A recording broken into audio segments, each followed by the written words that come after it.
Bonjour à tous et bienvenue sur Une lectrice de plus. Je vous retrouve aujourd'hui dans une vidéo plus classique que ce que j'ai pu faire dernièrement puisque je vais vous présenter mes achats et réceptions de ce début d'année, donc mon book haul de janvier et février. Étonnamment, en ce début d'année, j'ai été plutôt raisonnable, même si j'ai eu beaucoup de réceptions sur le mois de février qui ont fait un peu augmenter le compteur, mais au vu des lectures, en vrai on est pas mal. Je commence avec tout ce qui est service presse et donc réception avec Dead Garden de Cassandra O'Donnell, publié chez Flammarion Jeunesse. Donc c'est un livre qu'on a reçu au travail à la librairie et que du coup j'ai récupéré puisque je suis une grande fan de l'autrice, donc je voulais absolument le lire, donc c'était l'occasion. Je sais juste que le texte a été réécrit, qu'il est associé à la saga Rebecca Keane donc de Cassandra O'Donnell, une de ses premières sagas, que celle-ci a été une première fois éditée sous le nom de Leonora Keane, si je ne me trompe pas, et le texte a donc été retravaillé pour qu'on puisse le lire sans avoir déjà lu Rebecca Keane du coup. Donc voilà, j'ai hâte de découvrir, j'en sais pas plus, je me suis pas du tout spoilée, mais ça a l'air pas mal et j'ai vu de très bons avis passer. Je continue avec les réceptions et cette fois-ci c'est La tisseuse de vent de Nina Lann, publié chez Didier Jeunesse. Donc je l'ai reçu début février et je me permets de vous en parler puisque la couverture et le livre a été annoncé officiellement sur les réseaux il n'y a pas très longtemps. Donc j'ai reçu l'épreuve non corrigée de par le représentant d'eux-mêmes à la librairie et j'ai été fascinée par la couverture et le résumé me tentait énormément. Ici ça parle magie, meilleure amie, voilà, une petite quête qui a l'air trop sympa, donc j'ai hâte de découvrir. Dernière réception de ce book haul, il s'agit de Marie Varey, donc la dernière allumette publiée aux éditions Charleston. Ici on n'est plus sur du contemporain, on va suivre une jeune fille qui s'est isolée au couvent et qui suit de loin comment évolue son petit frère. Ici on suit une jeune fille qui s'est isolée au couvent après un dramatique accident, événement dont elle ne se souvient pas, et elle suit de loin toujours la vie de son grand frère qui, semblerait-il, va changer et va plus ou moins l'inquiéter. Ça a l'air très touchant et j'ai très hâte de découvrir.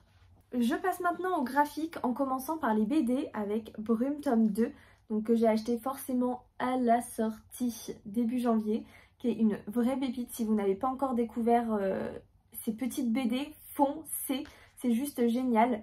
On suit ici Brume, une petite fille qui se rêve sorcière et qui donc part à l'aventure accompagnée de son meilleur ami et de son petit cochon pour retrouver la sorcière du village qui, semblerait-il, a disparu et qu'elle veut imiter. C'est pour le coup vraiment super chouette, la petite sorcière Brume est vraiment trop mimes et c'est rempli d'humour, donc voilà, vraiment lisez-le. On passe maintenant au manga et j'ai acheté Perfect World 2 de Ri Haruka, publié aux éditions Akata. J'avais lu le premier tome à l'occasion des 48 heures de la BD il y a 1 ou 2 ans je crois. Et j'avais pas mal accroché à l'histoire, j'aimais bien les thématiques mises en avant et la façon dont c'était fait. Donc quand j'ai trouvé ce petit tome 2 d'occasion, je n'ai pas hésité trop longtemps.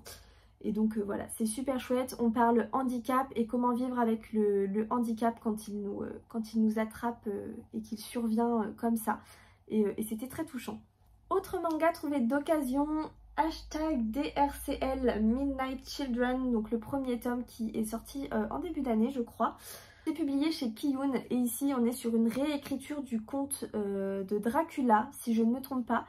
Je sais pas encore trop à quoi m'attendre, j'ai vu que très peu d'avis passaient, mais dans l'ensemble plutôt positif. Donc j'avoue que le livre m'intriguait énormément, donc bon, il était d'occasion, j'ai craqué, on verra bien. Je passe maintenant au roman et j'ai donc craqué pour La maison au milieu de la mer céruléenne de T.J. Klune, publié chez De Saxus. J'avoue que j'ai regretté de ne pas avoir craqué sur la première édition lorsqu'il est sorti chez De Saxus il y a quelques années. Et quand j'ai vu l'année dernière qu'ils annonçaient une réimpression avec voilà, le jaspage, etc., il était encore plus joli. Donc je me suis dit que là vraiment fallait pas que je le loupe, étant donné tous les bons avis et les coups de cœur que j'ai vu passer sur celui-ci de mes copines et de manière globale partout. Donc j'ai foncé.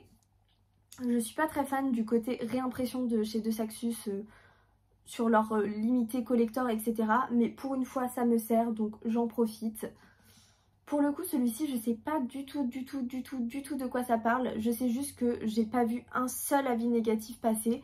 et que il avait vraiment l'air bien, tout le monde en parle vraiment qu'en positif, donc bah voilà, j'ai pas pu me retenir. Autre livre sorti il y a un moment, j'ai acheté et lu du coup Blackwater, le deuxième tome, La Digue, de Michael McDowell, publié chez Monsieur Toussaint Louverture.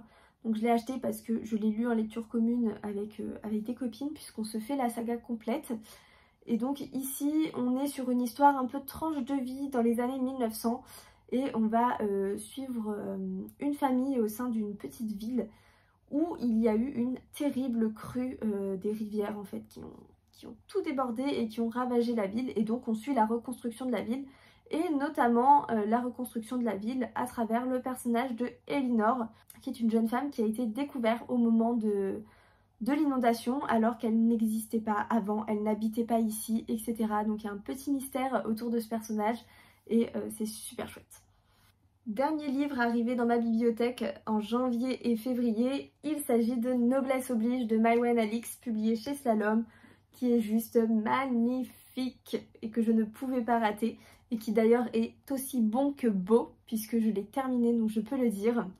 Ici on est dans une dystopie où la Révolution française n'a pas abouti et donc la monarchie est toujours en place dans notre monde actuel.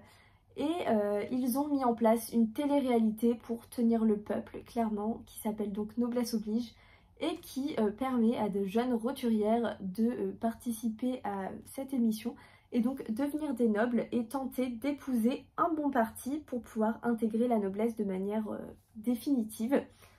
Et on va donc là y suivre Gabrielle, qui est une jeune femme complètement anti-royaliste, qui veut la mort du roi, qui va se retrouver à participer à cette émission et donc à devenir espionne pour le parti politique adverse.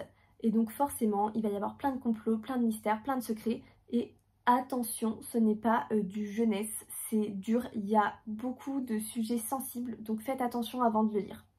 Et voilà, c'est tout pour ce book haul. Il y a un livre que je ne vous ai pas présenté puisqu'il n'a toujours pas été annoncé par la maison d'édition. C'est une épreuve non corrigée que j'ai reçue, mais je ne vais pas vous la présenter alors que sa sortie n'a pas encore été annoncée de manière officielle, donc je le garde pour moi pour l'instant. Mais je trouve que malgré le nombre de réceptions que j'ai eues, je suis restée assez raisonnable, et je peux déjà vous dire du coup sur les mois de janvier et de février que je suis en positif. J'ai lu plus que j'ai acheté, donc ça c'est super chouette. Si je réussis à le tenir toute l'année, c'est encore mieux. Dites-moi en commentaire si vous avez lu certains de ces livres, même si j'ai déjà lu pas mal des livres présentés, et donc avec lesquels je dois absolument continuer. Et vous, quels ont été vos achats de ce début d'année? Quel a été l'achat absolu que vous avez fait depuis 2024? Si vous avez aimé cette vidéo, je vous invite à la liker, à la partager, et si vous n'êtes pas encore abonné, à vous abonner. Et moi je vous dis à bientôt dans une nouvelle vidéo.